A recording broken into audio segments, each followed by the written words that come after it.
So, Angela and her family are descendants of a woman called Mary Ann, who is officially recorded as the daughter of Jessica McHardy and Hugh Brown, who was a servant to Queen Victoria. Hugh's family were housed alongside the Queen for many years at Balmoral and then Windsor. Extracts from Victoria's diary suggest that she was secretly married to Hugh's brother, John, also a servant in her court.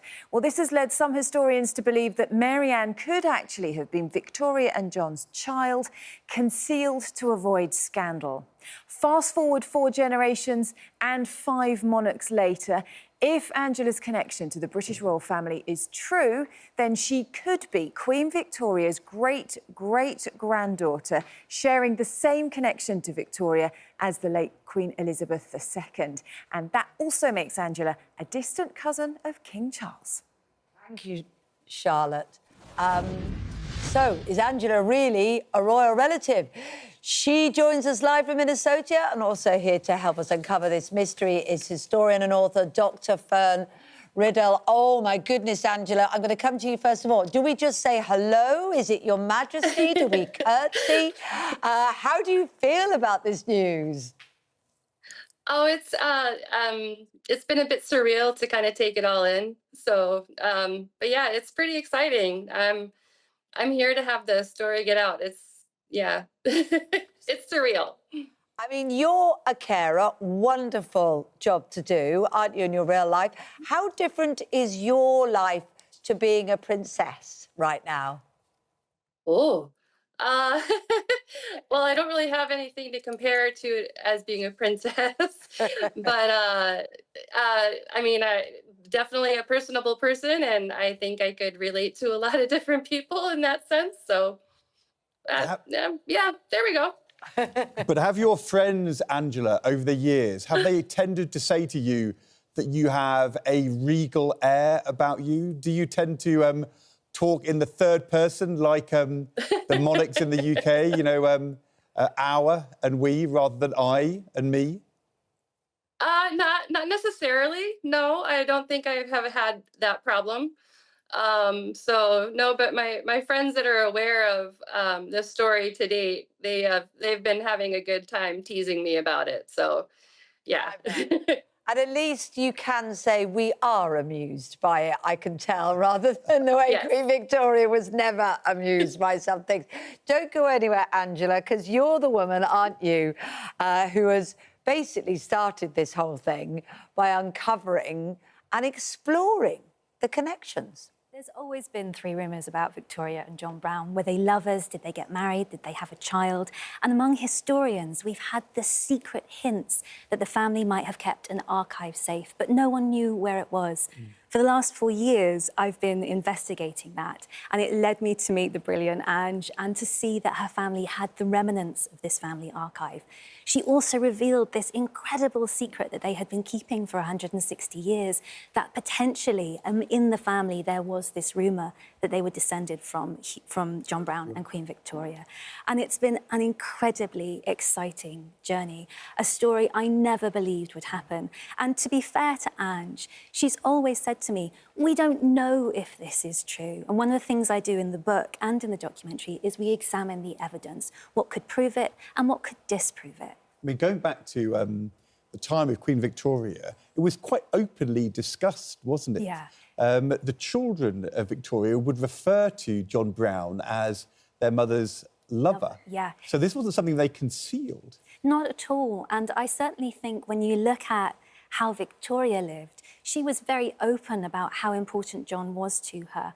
One of the most moving letters that I've found is a beautiful expression of love where she says that no one loves him more than she did and that he has replied to her, nor I than you, no one loves you more. So we have this incredible declaration of love between the two of them. And they had a bedroom next door to each other at Balmoral. This is what is said, and wherever they went, they were absolutely joined by It's not much of a leap, is it, for them to have slept together, to have had a child, to have needed to conceal that, to have declared it as John's brother's child.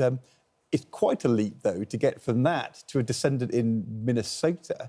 And we were just hearing about this idea of a DNA test. I mean, don't we know, I had no idea about this, don't we know enough about the royal family's DNA to be able to to tell already? Or do you need somebody to cooperate in this DNA search? Look, DNA, historic DNA especially, is incredibly delicate and very complicated. We are at the start of this journey with Ange, and people will think of Richard III as being the last amazing historical mystery that we proved through DNA. That was years of research. So what I would say is Ange is really excited to pursue this. We definitely want to see if we can find an answer, but we are right at the start of that journey, so stay tuned. Who do you need I suppose to... it was a different time, wasn't it, then? They might have been open within the family, but it was a very different time in terms of that getting out into the world, in terms of press and social media and all the things that pick up on things now. What is Marianne's birth location? That's the relative that's key in this. Yes. Why is the fact that's missing from the birth certificate so hopeful and Well, significant? it's located as in New Zealand, and one of the things that's so interesting about this is Ange's family myth was that there was a baby given to the family, there was a long boat journey, and that it was John Brown and Queen Victoria's. What Ange had no idea, and was one of the things I investigated, was that Hugh and Jessie had gone to New Zealand. And that is where Marianne's birth certificate is located. But it doesn't include information that I would expect on there as a historian, the name of their farm, Abergeldy. We don't have any idea when Hugh and Jessie arrived in New Zealand. I've never been able to locate their arrival documents, which we should have. And it's things like this that certainly, as a historian, make you ask questions. Right, the mystery and the absence, it makes you curious. But what would it actually mean, just before we do, what would it mean? If it is discovered that Ange is related, does that mean she joins the line of succession to the British throne? Is she somewhere down the list? I think one of the things that's incredible about it is it shows us Victoria as we've never seen her before. It gives her back her womanhood. Sure. This is someone who we talk about as a widow, who in her midlife was just disregarded as lonely and suicidal and depressed. To actually learn that for 20 years at her side was this incredibly sexy Scottish Highlander who was, to all intents and purposes, her husband. That's a really exciting thing to learn. And also rather lovely to think that she has some joy in that. Let's go back to Angela. Angela, I know you're going to pursue this. What do you hope will come out of it?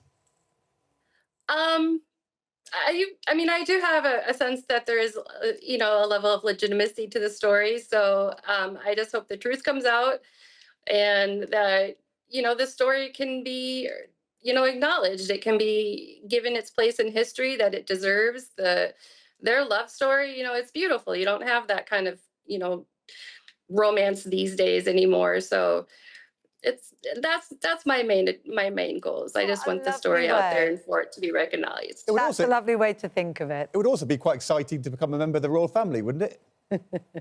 Well, it would definitely be, you know, something new. So, yeah. Maybe you'll get a cup of tea there one day or come and stand there. Thank you so much, What you would have Angela. is a visit from, you know, I'm sure Donald Trump would love to invite you to the White House if you're a member of the British royal family. We know how much he loves them. Goodness me. Yeah, that'd be interesting. Wouldn't it? Wouldn't it? Thank you to both of you. And we want to hear more. Keep going.